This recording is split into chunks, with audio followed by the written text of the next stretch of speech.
नारायण नारायण। आज हम पढ़ रहे हैं जीवन पथ बाय डॉक्टर श्री राम किंकर जी महाराज। दूसरा प्रवचन, श्री राम शरणम मम।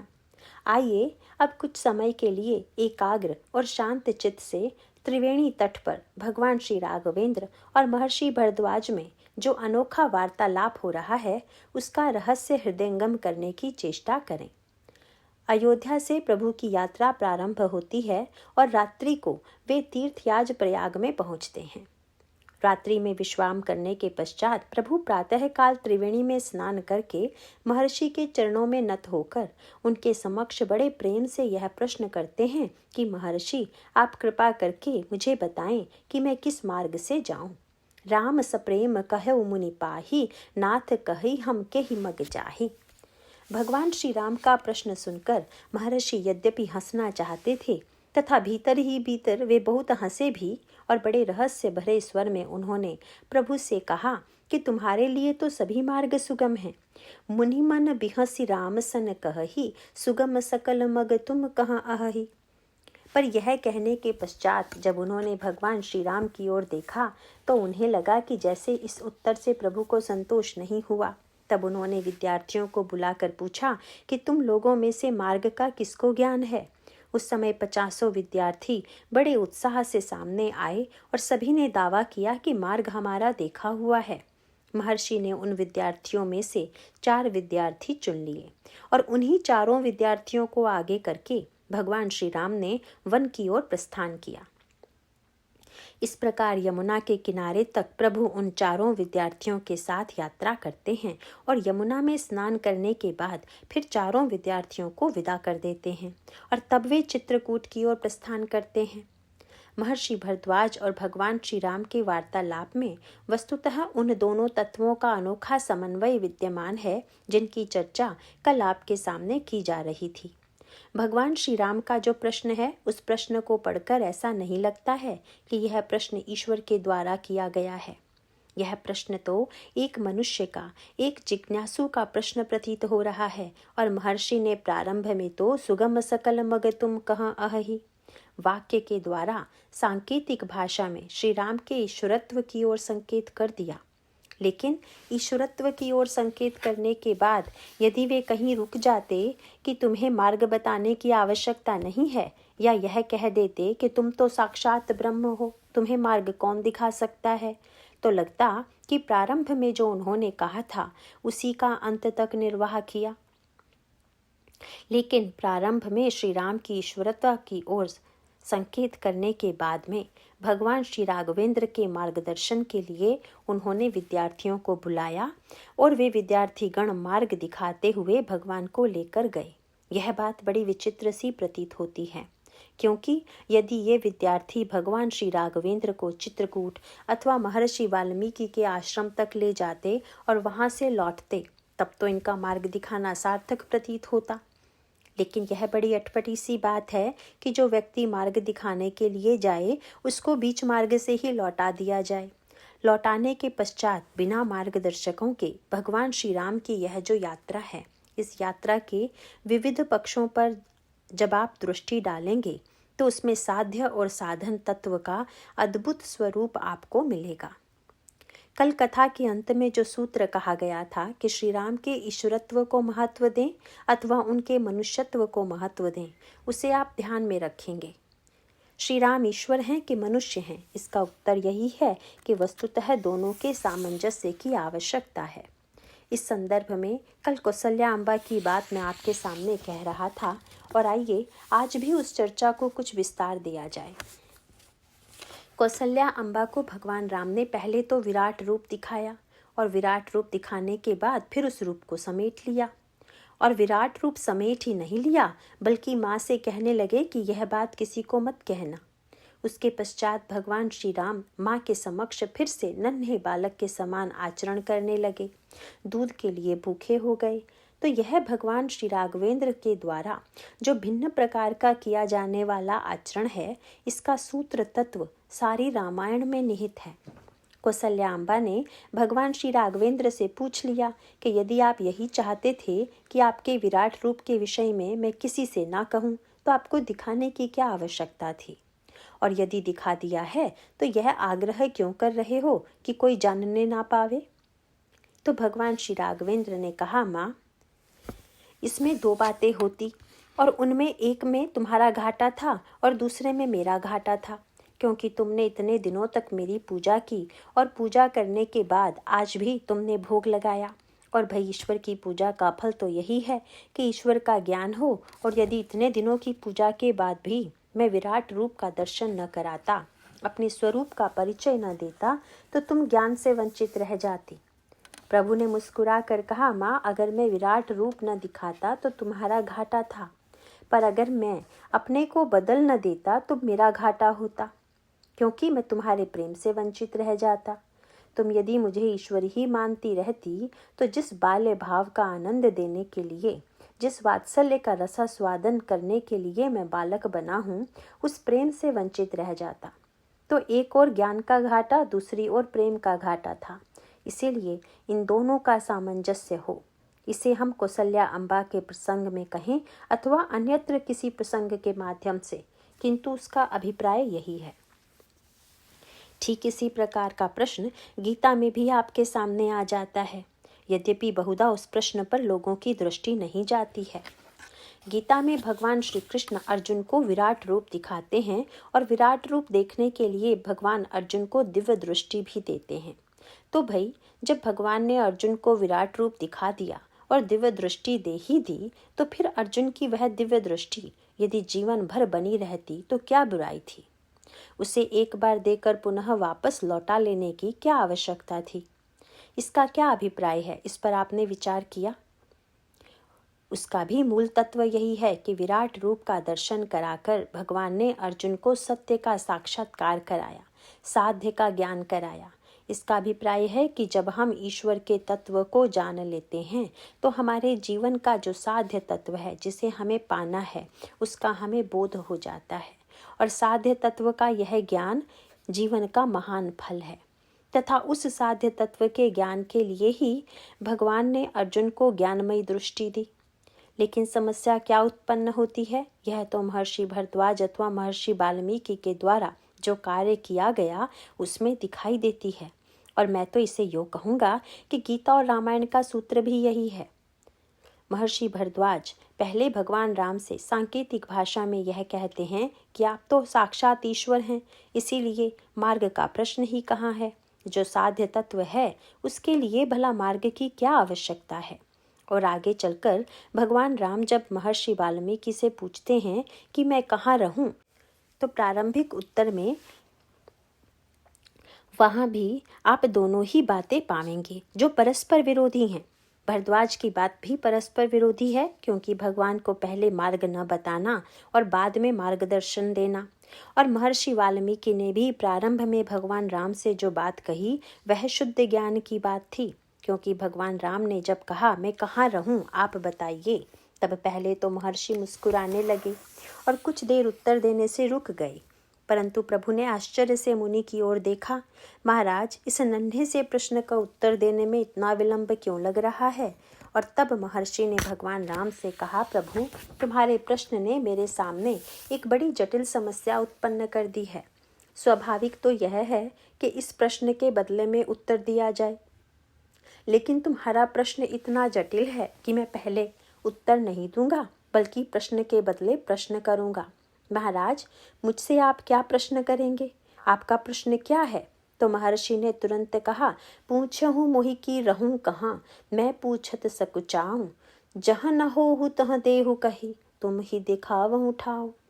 पहले यह बता दीजिए कि आप कहाँ नहीं हैं। जब आप बता देंगे कि यहाँ नहीं हैं, तो हम कह देंगे कि अमुक स्थान पर रहिए। यद्यपि महर्षि वाल्मीकि को स्वयं बताना चाहिए, पर महर्षि वाल्मीकि ने ऐसा नहीं किया। वाल्मीकि जी के ऐसा कहने के बाद भगवान राम ने उनके प्रश्न का उत्तर नहीं दिया। भगवान श्री राघवेंद्र ने यह नहीं बताया कि मैं कहाँ हूँ, किंतु भगवान राम का उत्तर बिना सुने ही महर्षि वाल्मीकि ने कहना प्रारंभ कर दिया। सुनहु राम अब कहूँ निकेता, जहाँ बसौ सिय लखन समेता। राम, अब मैं आपको वे स्थान बता रहा हूँ जहाँ आप श्री सीता जी तथा लक्ष्मण जी के साथ निवास कीजिए। तो क्या ये परस्पर विरोधी बातें नहीं लगती?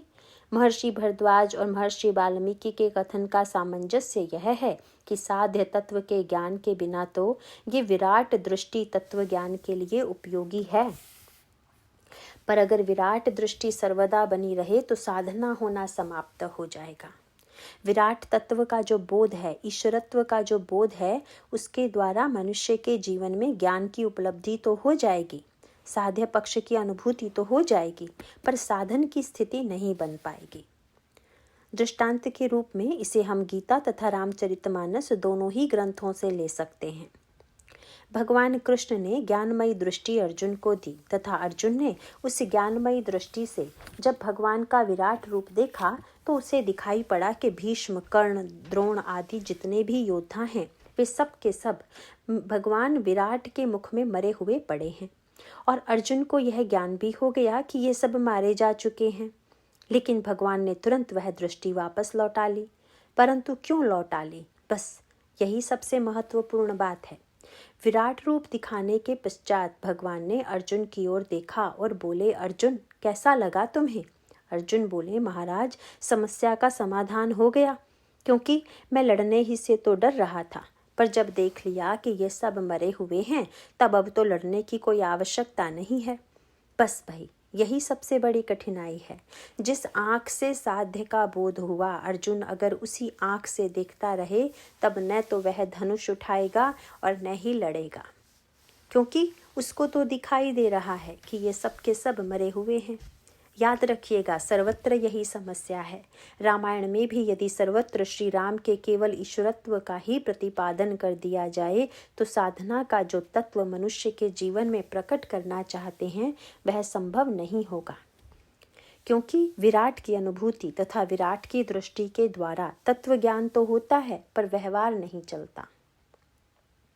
व्यवहार जब चलेगा तो ससीम दृष्टि से ही चलेगा, असीम दृष्टि से नहीं चलेगा।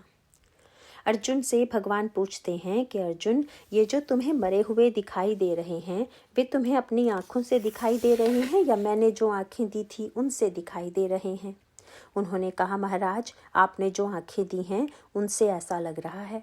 भगवान ने कहा, अर्जुन मेरी दी हुई आँखों से जो दिखाई दे रहा है वही जब तुम्हारी भी आँखों से दिखाई देने लगे तब तो बात पूरी होगी, नहीं तो बात अधूरी रहेगी। जब मुझे दिखाई दे और तुम्हें न दिखाई दे तब तक पूर्णता नहीं है। फिर यदि चाहते तो अर्जुन भी यही बात कह सकते थे कि आपने विराट रूप दिखाया ही क्यों? तो भगवान ने एक महत्वपूर्ण सूत्र देते हुए कहा, अर्जुन विराट रूप मैंने दिखाया केवल कर्तव्य का अभिमान मिटाने के लिए, साधन मिटाने के लिए नहीं दिखाया है। सचमुच यह बहुत ही गंभीर सूत्र है। इसका अभिप्राय है कर्तृत्व के अभिमान का मिटना तो जीवन में परम आवश्यक है, पर कर्तृत्व के अभिमान को मिटने का परिणाम कहीं यह ना हो जाए कि व्यक्ति साधन ही करना बंद कर दे, पुण्य और सत्कर्म करना भी बंद कर दे। इसीलिए जब भी साध्य तत्व से उतरकर साधना में आवें तब हमें जीवन में असीम दृष्टि के स्थान पर ससीम दृष्टि बनानी पड़ेगी, तभी हम व्यवहार चला पाएंगे। सारा संसार ब्रह्म है, यह तत्व ज्ञान है, लेकिन क्या इसके आधार पर सारे संसार का व्यवहार चलेगा? जब आप एक दूसरे से व्यवहार करेंगे तो व्यक्तियों को अलग अलग मानकर उनकी अलग अलग योग्यता के अनुसार ही व्यवहार करेंगे, और यह जो भेद आप स्वीकार करते हैं वह जीवन का व्यवहारिक सत्य है, इसकी अपेक्षा है। लेकिन इसके साथ साथ तत्व ज्ञान की भी आवश्यकता है। अर्जुन से भगवान ने कहा, अर्जुन बिना इसको देखे यदि तुम लड़कर इन्हें मारते तो तुम्हें अभिमान हुए बिना न रहता कि मैंने इतने बड़े बड़े योद्धाओं को मार डाला। लेकिन अब अंतर यह पड़ गया कि यद्यपि तुम लड़ोगे और लोगों की दृष्टि में तुम्हारे द्वारा ही ये मारे भी जाएंगे, लेकिन तुम जिस सत्य का साक्षात्कार कर चुके हो उससे तुम्हें निरंतर यह बोध बना रहेगा कि नहीं नहीं, मारने वाले तो प्रभु हैं, मैं तो केवल इस मंच पर मारता हुआ दिखाई दे रहा हूँ। इसीलिए दोनों की आवश्यकता है। व्यवहार में तुम लड़ो और आंतरिक रूप से मैंने जो दृष्टि दी है उसके द्वारा तुम्हारे कर्तृत्व का अभिमान मिटे, यही साधना और साध्य तत्व का सामंजस्य है। महर्षि भरद्वाज जी इस सत्य को जानते हैं कि अगर मैं यह कहूँ कि आप साक्षात ईश्वर हैं, तो भगवान राम जहाँ जहाँ जाते वहाँ वहाँ प्रत्येक व्यक्ति यदि यही कहता कि आप तो ईश्वर हैं, तो शायद ईश्वर यह सोचकर ऊब जाता कि व्यर्थ ही मैं यहाँ आया। मैं ईश्वर हूँ यह तो मुझे पहले ही ज्ञात है, लेकिन ये सब लोग यह पाठ मुझे क्या सुना रहे हैं। वस्तुतः ईश्वर तो सृष्टि के जड़ चेतन तथा समस्त प्राणियों के हृदय में विद्यमान है। वस्तुतः ईश्वर को न कहीं आना है और न कहीं जाना है, न कहीं पहुंचना है और न किसी को पाना है। यही तात्विक सत्य है। महर्षि भरद्वाज का भी अभिप्राय यही है और आगे चलकर भी आपको यही सूत्र मिलेगा।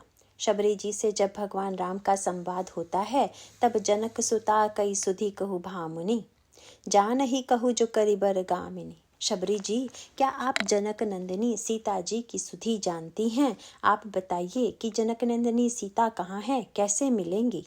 अब इसका सही उत्तर क्या है? अगर इसका तात्विक उत्तर दिया जाए तो क्या शबरी जी इस तत्व को नहीं जानती हैं कि छाया सीता का अपहरण हुआ है? वे भी कह सकती थी कि न तो हरण हुआ है और न ही खोजने की आवश्यकता है, पर उन्होंने यह नहीं कहा।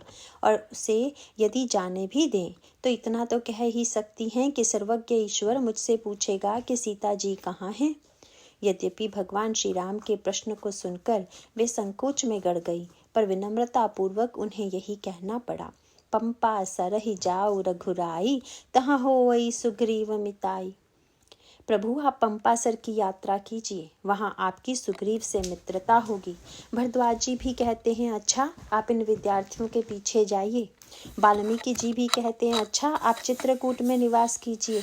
और शबरी जी भी कहती हैं कि आप सुग्रीव से मित्रता कीजिए। मानो ये जो मार्ग में मिलने वाले महापुरुष हैं, वे भगवान श्री राघवेंद्र के मनुष्यत्व का उद्देश्य समझते हैं कि श्री राम वस्तुतः संसार के प्राणियों को, संसार के जीवों को साधना का सत्य बताना चाहते हैं। और साधना का सत्य बताने के लिए मानवीय जीवन में जो समस्याएं आती हैं, उन समस्याओं को भगवान श्री राम ने अपने जीवन में स्वीकार किया तथा उनका मानवीय पद्धति से उन्होंने ऐसा समाधान बताया जिससे हमें और आपको साधना का सत्य मिले तथा जीवन में सही सही चलने की शिक्षा प्राप्त हो।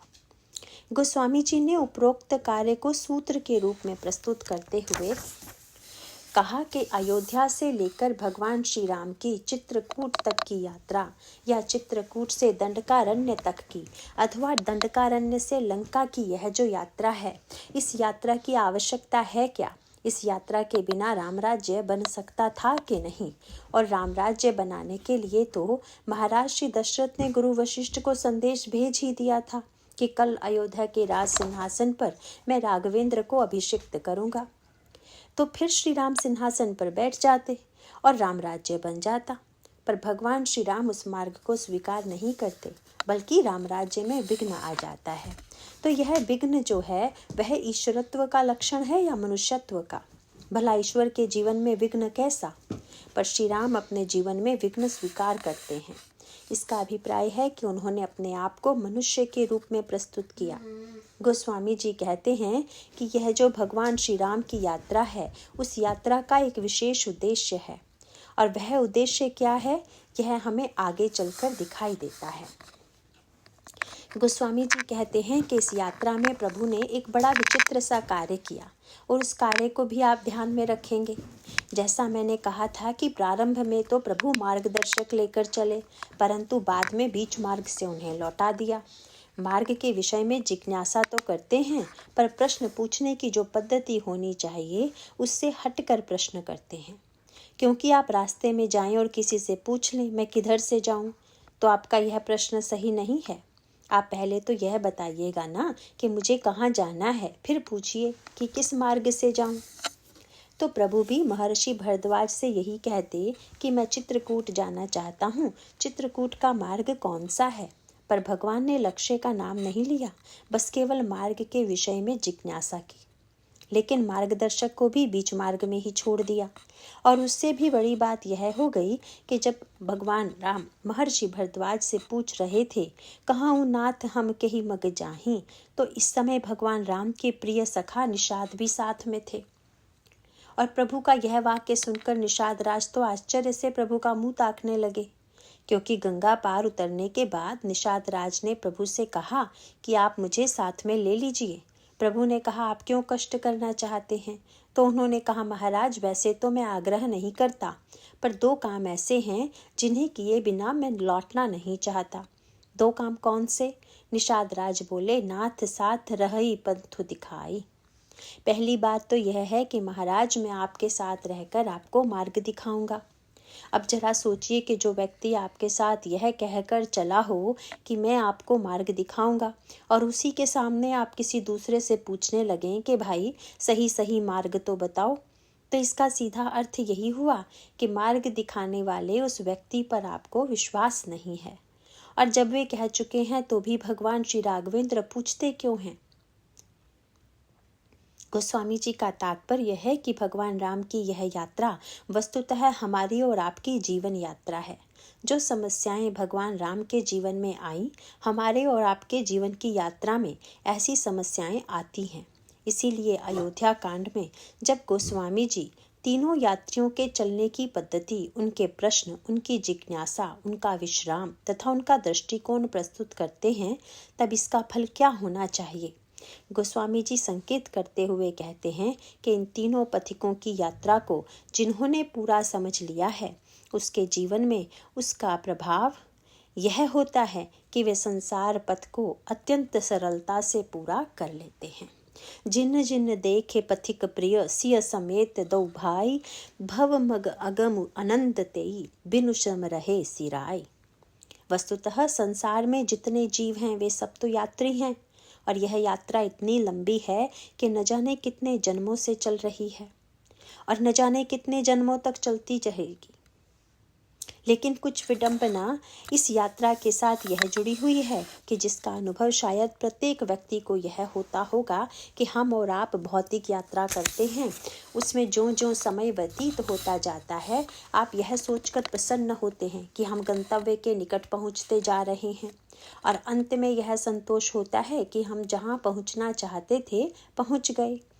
पर अगर हम और आप आंतरिक दृष्टि से विचार करके देखें कि जीवन यात्रा के संदर्भ में क्या यही अनुभव हमें और आपको हो रहा है? इसका अभिप्राय है कि बाल्यावस्था, किशोरावस्था, युवावस्था और वृद्धावस्था तक जो जो हम बढ़ते जाते हैं, तो क्या सचमुच हमें यह लगने लगता है कि जीवन के लक्ष्य के पास हम पहुंच गए? यदि व्यक्ति अपने आप को धोखा देने वाला न हो तो उसे वही अनुभव होगा जिसका वर्णन गोस्वामी जी ने विनय पत्रिका में किया है। गोस्वामी जी ने विनय पत्रिका में कहा कि सांसारिक यात्रा और जीवन की यात्रा में अंतर यह है कि सांसारिक यात्रा में समय बीतने के साथ हम अपने लक्ष्य के पास पहुंचते हैं, परंतु हमारी जीवन यात्रा में ठीक उल्टी बात यह हो गई कि जस जस चलई दूरी तस तस, ज्यों ज्यों हम चल रहे हैं त्यों त्यों हमारा लक्ष्य हमसे दूर हो रहा है। इसका अभिप्राय है कि लड़कपन में जो आनंद था, बूढ़े होते होते वह आनंद बढ़ गया है या खो गया है? इसका उत्तर यही है कि वह आनंद खो गया है। और अगर आनंद खो गया है, चिंताएं बढ़ गई हैं, तो इससे सिद्ध हो रहा है कि हम लक्ष्य के पास नहीं पहुंचे बल्कि दूर होते गए। तो भाई हम सब की जीवन यात्रा में यह जो विचित्रता है, गोस्वामी जी ने इसका रामायण तथा विनय पत्रिका में अनेक प्रसंगों में बड़ा सुंदर वर्णन किया है। विनय पत्रिका के एक पद में गोस्वामी जी ने इस यात्रा पर एक व्यंग्यात्मक चित्र प्रस्तुत करते हुए भगवान राम से प्रार्थना की, महाराज यह जीव जब ऐसी विचित्र यात्रा पर चल पड़ा हो तो कृपा करके आप ही इस यात्री को उसके लक्ष्य तक पहुंचा सकते हैं। तुलसीदास जी यात्रियों को सावधान कर रहे हैं, जीवों को सचेत कर रहे हैं कि राम कहत चलु, राम कहत चलु, राम कहत चलु भाई रे, नाही तौ भव बेगारी मह परिहई। उन्होंने कहा, राम कहते चलो, राम कहते चलो, क्यों? यदि न कहें तो क्या हानि होगी? बोले, भाई नहीं तो बेगार में पकड़ लिए जाओगे। बेगार की परंपरा अब तो देश में रही नहीं, लेकिन पहले थी। राजा महाराजा या जमींदार होते थे, वे गांव के लोगों को काम करने के लिए बुलाते थे, पर उस काम के बदले में मजदूरी नहीं दी जाती थी। कहा जाता था कि प्रजा होने के नाते यह तुम्हारा कर्तव्य था, तो तुमसे कर्तव्य का पालन कराया गया है, इसकी मजदूरी नहीं दी जाएगी। बेगार शब्द शब्द का अर्थ होता है जहाँ काम तो करना पड़ता है परंतु मजदूरी प्राप्त नहीं होती। इसीलिए गोस्वामी जी ने व्यंग किया कि अगर राम का नाम नहीं लोगे तो संसार वाले अपने अपने बेगार में पकड़े बिना छोड़ेंगे नहीं। संसार वाले अपना काम तो ले लेंगे पर बदले में मजदूरी कुछ भी नहीं देंगे। इसीलिए राम कहत चलूं, माने अगर कोई पकड़ने की चेष्टा करे और वह व्यक्ति बता दे कि हम आपके राज्य की प्रजा नहीं हैं, हम तो दूसरे राजा की प्रजा हैं, तो दूसरा व्यक्ति छोड़ देगा कि भाई वह तो हमसे बड़ा राजा है, उसकी प्रजा हो तो बेगार लेने का अधिकार हमें नहीं है।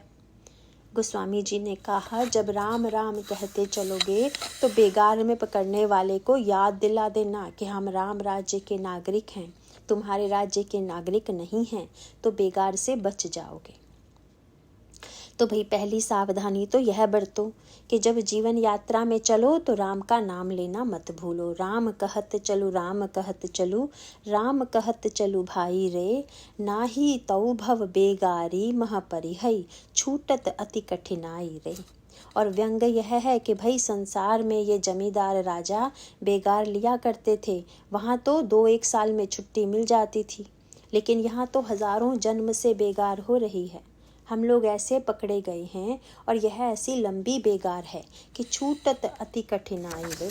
उस बेगार से छूटना भले ही सरल हो पर इस संसार में जिस प्रकार से बेगार का बोझ लादा जा रहा है उससे छूटना बड़ा कठिन है।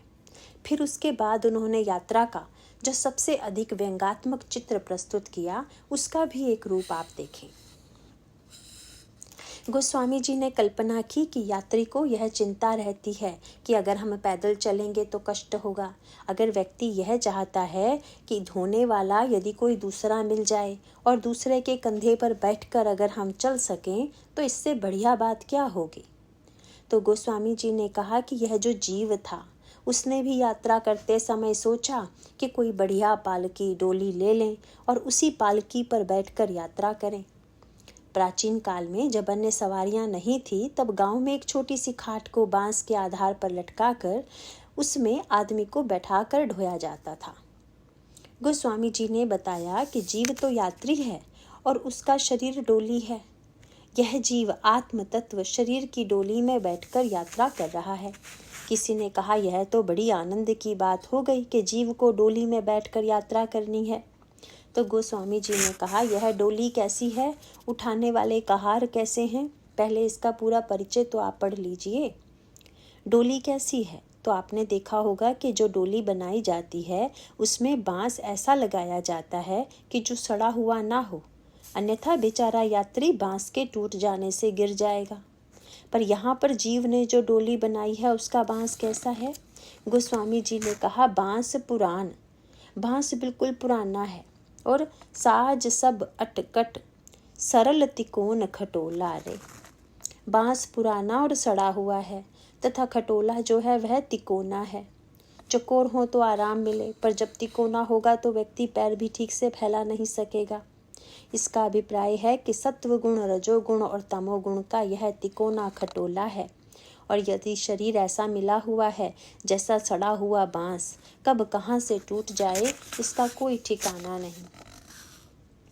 इसी प्रकार से शरीर का कौन सा अंग कब रोगी हो जाए इसे कौन कह सकता है। किसी ने गोस्वामी जी से कहा महाराज अगर डोली पर ही चलना है तो बढ़िया डोली पर क्यों नहीं चल रहे हैं। तुलसीदास जी ने कहा भाई डोली अगर अपने द्वारा बनवाई गई हो तब तो हम अपने मन की बनवाएंगे, पर किसी ने दान में दी हो तो फिर अपने मन के अनुरूप बनवाने का प्रश्न ही नहीं है। तो जीव को यह जो डोली मिली हुई है वह बेचारे की स्वयं की इच्छा से नहीं बनी है, बल्कि यह तो दान की है। तो किसने दिया है दान। बोले हम ही दिहल करे कुटिल करमचंद, करमचंद जी ने यह डोली दान में दी है। इसका अभिप्राय है कि व्यक्ति ने जैसे कर्म कर लिए वैसा ही शरीर मिल गया। अब शरीर का परिवर्तन तो हो नहीं सकता। विनय पत्रिका में गोस्वामी जी कर्म के साथ बहुधा एक शब्द जोड़ दिया करते हैं और वह शब्द है कुटिल। कुटिल कर्म लई जाहि माही, जहाँ जहाँ अपनी बरियाई। और गोस्वामी जी ने कर्म के साथ वही विशेष शब्द यहाँ भी जोड़ दिया। यहाँ पर कुटिल के साथ कर्म में चंद और जोड़कर कुटिल कर्म चंद नाम बना दिया उन्होंने। यह नहीं कहा कि कर्म से डोली मिली है, बल्कि यह कहा कि कुटिल कर्म चंद ने इसे दिया है, यह दानी का नाम है। तो महाराज, आप दानी को कुटिल क्यों कह रहे हैं? उन्होंने कहा, भाई दानी ऐसी वस्तु दे कि जिसे पाकर पाने वाले को सुख मिले, तब तो वह बड़ा उदार दानी है। पर यदि ऐसी वस्तु दे दे जिसे पाने वाला जीवन भर उसे ढोते ढोते मर जाए, दुख ही पाता रहे, तब तो सचमुच वह बड़ा कुटिल दानी है। इतिहास में पुरस्कार देने के संबंध में कृपणता का एक व्यंग्यात्मक प्रसंग औरंगजेब के संदर्भ में आता है। औरंगजेब की कृपणता की ख्याति तो थी ही, अतः एक कवि ने सोचा कि अगर दरबार में कविता सुनाएं तो कुछ ना कुछ तो उन्हें देना ही पड़ेगा। इसीलिए जब दरबार में कविता सुनाई तो औरंगजेब ने मुस्कुरा कर कहा, कवि महोदय, तुमने बड़ी अच्छी कविता सुनाई है, अतः तुम्हें मैं हाथी पुरस्कार में देता हूँ। सभा वाले वाह वाह करने लगे कि कितने उदार हैं बादशाह, जिन्होंने एक कविता के बदले में हाथी दे दिया। और कवि महोदय जब आज्ञा पत्र लेकर हाथी लेने पहुंचे तो पता चला कि महावत खाने का सबसे बूढ़ा हाथी, जो उठने बैठने में भी असमर्थ था, वही उन्हें दिया गया है। कवि ने जब उस हाथी को देखा तो सोचा कि इस हाथी पर बैठूंगा या यह हाथी ही मेरे ऊपर बैठेगा, क्योंकि बैठने का सुख तो मिलेगा नहीं, बल्कि दिन रात इसको खिलाने की चिंता करनी पड़ेगी। किंतु कवि वापस लौटकर दरबार में आए और तब उन्होंने पुनः एक व्यंग्यात्मक कविता करते हुए कहा कि ऐसा ऐतिहासिक हाथी मुझे मिल गया कि जिसे तिमूर लंग लई मोल चली बाबर के हल्के। तैमूर लंग ने इसे मोल लिया था, बाबर ने इसे चलाया था तथा अकबर ने इसे काम से मुक्ति दे दी थी। उससे आपने कविराज को देकर बड़ी कृपा की है। आपकी उदारता कितनी महान है। इसका अभिप्राय है कि कहने के लिए दिया तो गया हाथी, और अगर हाथी व्यक्ति को ढोवे तब तो आनंद आए, पर कहीं व्यक्ति को ही ढोना पड़े तो क्या आनंद आवेगा। इसी प्रकार करमचंद जी ने शरीर तो दे दिया, पर शरीर हम लोगों को ढो रहा है या हम शरीर को ढो रहे हैं। दिन रात जो चेष्टा चल रही है वह शरीर की सेवा है या शरीर द्वारा आत्मा की सेवा हो रही है। तो भाई, शरीर की सेवा पाकर जीव को यदि सुख मिले तब तो इसे पाने का आनंद है, पर हमें दिखाई यह देता है कि जीव ही शरीर की सेवा में लगा हुआ है।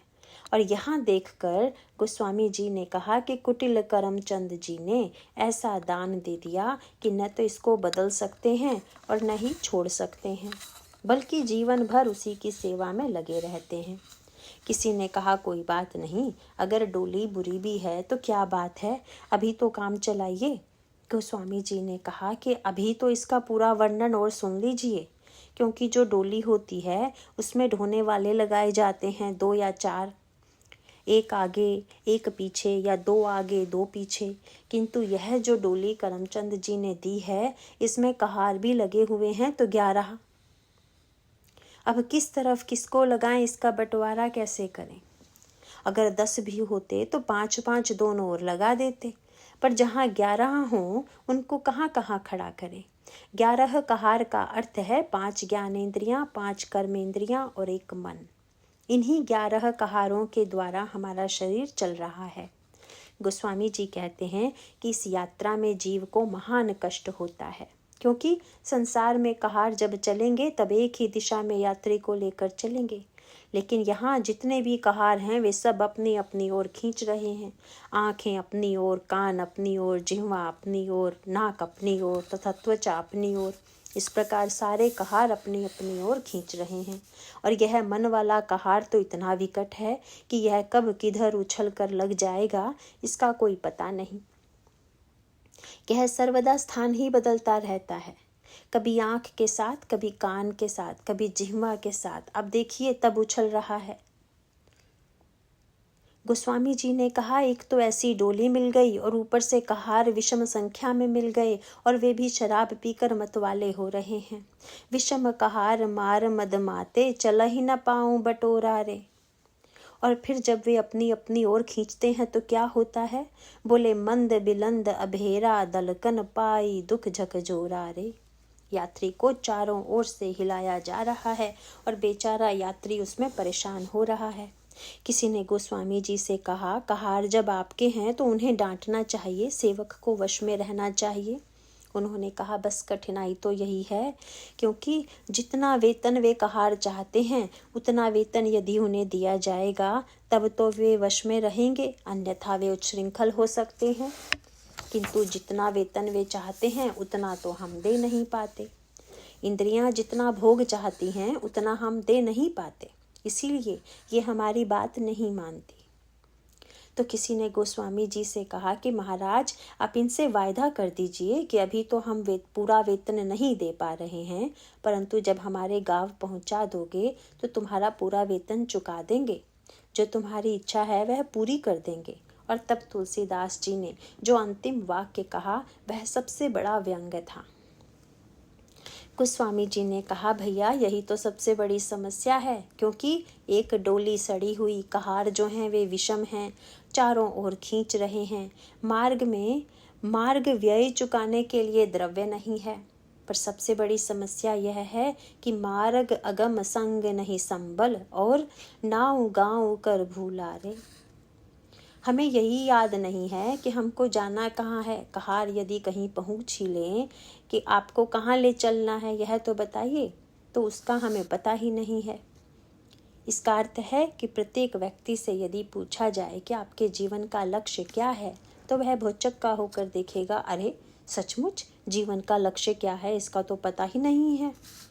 गोस्वामी जी ने कहा कि परिणाम यह होता है कि जस जस चलई दूर तस तस निज बास न भेंट लगाओ रे। जब यात्री ऐसी यात्रा करे तो ज्यों ज्यों वह चलेगा त्यों त्यों जन्म व्यतीत होंगे, ज्यों ज्यों व्यक्ति लक्ष्य से दूर होता जाएगा। और तब गोस्वामी जी ने कहा, प्रभु अब तो बस एक ही उपाय है, मार्ग अगम संग नहीं सबल, नाव गाँव कर भूला रे, और तुलसीदास भवत्रास हरऊ अब हो राम अनुकूला रे। महाराज, यात्री भटक रहा हो और उसे याद न हो कि कहाँ जाना है, लेकिन जिसके यहाँ जाना हो कहीं वही आ जाए और आकर कहे कि अच्छा अब मेरे साथ चले चलो, इससे बढ़कर यात्री के लिए सुख कुछ नहीं होगा। प्रभु, इसी प्रकार जीव भटका हुआ है, यद्यपि लक्ष्य तो आप ही हैं, पर वह आपको भूल गया है। अब तो कृपा करके आप ही आकर उसको ले चलिए और ले जाकर उसको उसके गांव तक पहुंचा दीजिए। आप ही मार्गदर्शक बनिए और आप ही मार्ग बनिए तथा आप ही लेकर उसको लक्ष्य तक पहुंचा दीजिए। तुलसीदास भवत्रास हरऊ हब हो राम अनुकूला रे। आप यदि विचार करके देखें तो आपको लगेगा कि भगवान श्री राघवेंद्र ने वही कृपा की जो प्रार्थना तुलसीदास जी कर रहे थे। जीव भटका हुआ था, ईश्वर के पास पहुंच नहीं रहा था, किंतु भगवान स्वयं मनुष्य बनकर अवतरित हो गए तथा वे स्वयं यात्री बन गए और यात्री बनकर जीवन के जो विविध प्रश्न थे उन सब का समाधान दिया। तो यह जो भरद्वाज से भगवान का वार्तालाप है वह भी हमारे जीवन का प्रश्न है। और भाई, यह प्रश्न तो बड़ा पुराना है। महाभारत में भी यही प्रश्न आपको मिलेगा जो भगवान राम का है। यहाँ पर भगवान राम ने महर्षि भरद्वाज से यह नहीं बताया कि कहाँ जाना है। ज्ञान की दृष्टि से इसलिए नहीं बताया कि वे स्वयं ईश्वर हैं, पर अगर साधना की दृष्टि से देखें तो इसका अभिप्राय है कि भगवान श्री राघवेंद्र ने कहा, महाराज मैं इसलिए नहीं बता रहा हूँ कि मुझे अपने लक्ष्य का ही पता नहीं है कि कहाँ जाना है, क्योंकि मैं तो अत्यंत अल्पज्ञ जीव हूँ। तो आप ही लक्ष्य बताइए और आप ही मार्ग बताइए। इसका अभिप्राय है कि जीवन पथ में जब कभी यह दुविधा उत्पन्न हो कि सही मार्ग कौन सा है, जीवन में कैसे चलें कि जिससे आप लक्ष्य तक पहुंच जाएं, तो हमें रामचरितमानस एवं महाभारत के इन दृष्टांतों के द्वारा उस दुविधा का निराकरण करना चाहिए। महाभारत में वर्णन आता है कि पांडव प्यासे हैं और जल की खोज में एक एक भाई को भेजा जा रहा है। पहले सबसे छोटा भाई गया, उसने जाकर देखा कि सरोवर लहरा रहा था। सरोवर को देखकर उसने सोचा पहले स्वयं जल पी लें और फिर अन्य भाइयों के लिए जल लेकर चलें। लेकिन वहां पर एक पहरेदार खड़ा था। उसने यह कहकर रोक दिया कि जल पीने से पहले मेरे प्रश्नों के उत्तर दो, नहीं तो मर जाओगे। लेकिन वे इतने प्यासे थे कि उन्होंने यक्ष की बात को नहीं सुना और जल पीकर मर गए। देर होने लगी तो दूसरा भाई आया, वह भी मर गया। सबने देखा कि हमारे भाई मरे पड़े हैं। यद्यपि सबको यक्ष ने रोका और कहा कि मेरे प्रश्नों का उत्तर देकर जल पियो, पर किसी ने नहीं सुना। चारों भाई मरकर गिर गए। उसके पश्चात वर्णन आता है कि सबसे अंत में युधिष्ठिर आए। वे बड़े धैर्यवान थे। यद्यपि वे अर्जुन के समान धनुर्विद्या में विशारद नहीं थे, भीम के समान बलवान नहीं थे, नकुल और सहदेव के समान सुंदर एवं पंडित नहीं थे, पर उनका विवेक बड़ा अनूठा था। यक्ष ने कहा, तुम मुझे देख रहे हो, तुम्हारे भाइयों ने कितनी बड़ी भूल की है। उन्होंने मेरी चेतावनी को अनदेखा कर दिया, अतः मृत्यु को प्राप्त हुए। इसीलिए तुम यदि मेरे 4 प्रश्नों के उत्तर दे दोगे तो तुम तो जल पीने के अधिकारी हो ही जाओगे। और मैं तुम्हें वचन देता हूँ कि ये जो तुम्हारे चारों भाई मरे पड़े हैं, उनमें से तुम जिस एक भाई को कहोगे उसे मैं जीवित कर दूंगा। युधिष्ठिर ने अन्यों के समान भूल नहीं की। उन्होंने जल नहीं पिया। उन्होंने पूछा, आपका प्रश्न क्या है? यक्ष ने कहा, मेरे 4 प्रश्न हैं। बोले, क वार्ता किमाश्चर्य, क पंथा कश्च मोदते। वार्ता क्या है, आश्चर्य क्या है, मार्ग कौन सा है और प्रसन्न कौन रहता है। अब आप विचार करके देखिए कि यक्ष के ये जो चारों प्रश्न हैं, क्या वे केवल युधिष्ठिर से ही किए गए हैं? क्या ये हमारे आपके जीवन से जुड़े हुए प्रश्न नहीं हैं? इस प्रसंग के आध्यात्मिक तत्व पर यदि विचार करें तो हमें यह लगेगा कि यह यक्ष वस्तुतः काल है और केवल पांडव ही प्यासे नहीं थे, बल्कि संसार के सब जीव प्यासे हैं और प्यास मिटाने के लिए सरोवर में विषय का जल देखकर उसे पीने जा रहे हैं। और काल कह रहा है कि जिन लोगों ने जीवन के इस रहस्य को समझे बिना विषय के द्वारा तृप्ति पाने की चेष्टा की, वे काल के ग्रास बन गए। आज तक जितने भी आए वे मरते ही तो जा रहे हैं। और इसीलिए हनुमान जी से जब मैनाक पर्वत ने कहा कि आप विश्राम कर लीजिए, तो हनुमान जी ने मन ही मन मुस्कुरा कर सोचा कि पहले यह पता चल जाए कि इनको स्वयं विश्राम मिला हुआ है कि नहीं। इसका अभिप्राय यह है कि जिनके पीछे पीछे हम चल रहे हैं, पहले यह तो पता चल जाए कि वे किसके पीछे चल रहे हैं। इसका तात्पर्य यह है कि जो इन 4 प्रश्नों के रहस्य को जान लेगा, वह इस विषय के जल को पीकर भी उसमें फंसेगा नहीं, मृत्यु का ग्रास नहीं बनेगा। युधिष्ठिर ने यक्ष के 4 प्रश्नों का उत्तर दे दिया तो यक्ष ने कहा कि चारों भाइयों में से जिस एक को भी चाहो मैं जीवित कर दूंगा। युधिष्ठिर ने कहा कि नकुल या सहदेव में से किसी एक को जीवित कर दीजिए। यक्ष ने कहा कि बड़े आश्चर्य की बात है, अपने सगे भाई भीम या अर्जुन को छोड़कर तुम केवल नकुल या सहदेव को जीवित करने की बात कह रहे हो। युधिष्ठिर बड़े धर्मात्मा थे। बोले कि हम लोग 2 माताओं के अलग अलग पुत्र हैं। मैं अपनी माँ का एक पुत्र बचा हुआ ही हूँ। दूसरी माँ का भी एक पुत्र यदि जीवित हो जाए तो बड़ा कल्याणकारी होगा। यक्ष ने मुस्कुरा कर कहा कि मैं चारों को ही जीवन दान देता हूँ। तो महाभारत की यह कथा वस्तुतः जीवन के शाश्वत सत्य से जुड़ी हुई है। इन 4 प्रश्नों का उत्तर महाभारत और रामायण दोनों में ही दिया गया है। अलग अलग प्रसंगों में भगवान राम ने हम लोगों को एक नई पद्धति बताई। भगवान का अभिप्राय है कि काल हम लोगों से प्रश्न करे, इससे पहले हम ही महात्माओं से प्रश्न करें तथा उनसे इन 4 प्रश्नों का उत्तर प्राप्त कर लें, और तब यदि जीवन पथ पर चलें तो जो लक्ष्य हमसे दूर हो गया था वह लक्ष्य हमें दिखाई देने लगेगा और हम उसे सरलता से पा लेंगे। आज स्वयं भगवान श्री राघवेंद्र महर्षि भरद्वाज से प्रश्न करते हैं। भरद्वाज की विशेषता है कि वे परमार्थ पथ के जानने वाले हैं। परमारथ पथ परम सुजाना, परमार्थ पथ के बड़े भारी विशेषज्ञ हैं। भगवान बोले, महाराज आप परमार्थ पथ के ज्ञाता हैं और मैं एक भटका हुआ राजकुमार हूँ जिसको अपने लक्ष्य का पता नहीं है, अपने मार्ग का ज्ञान नहीं है। इसीलिए आप कृपा करके बताइए कि सही मार्ग क्या है, वस्तुतः भगवान श्री राघवेंद्र ने स्वयं प्रश्न करके हमारे और आपके लिए प्रश्न और उत्तर प्रस्तुत किए। वे प्रश्न और उत्तर क्या हैं, इसकी चर्चा हम कल करेंगे। आज इतना ही। सियावर रामचंद्र की जय।